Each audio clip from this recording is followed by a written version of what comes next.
Dresirna vrečka je en izmed slaščičarskih pripomočkov, ki pri peki ne sme manjkati. Ponavadi je dresirna vrečka plastična in pride v trikotni obliki. Prvo z roko razpri stranico dresirne vrečke, nato poglej, kako velik nastavek imaš in približno takšen del roba dresirne vrečke odstrižeš s škarjami. Nato nastavek postaviš notri in ga obrneš tako, da iz luknjo gleda ven. Pomaga si z rokami, da nastavek potisneš do odstrižene odprtine.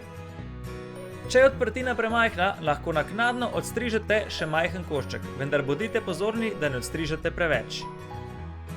Nato vzamete visok kozarec ali visoko skledo, v katerega položite dresirno vrečko. Zopet si pomagajte z rokami, da kozarec oblečete z zgornjimi robovi dresirne vrečke, notri pa naredite luknjo. Nato vzamete želeno kremo, na primer masleno, smetano ali mus in jo napolnite v dresirno vrečko, ki jo nato z rokami zaprete.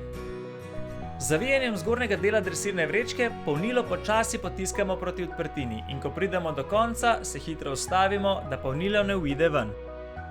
Nato pa z rahlim potiskanjem od zgoraj navzdol okrasimo torto v različnih oblikah. Lahko delaš kupčke, lahko delaš trakce. Ko ste s svojo dekoracijo zadovoljni, postavite dresirno vrečko nazaj v kozarec ali skledico.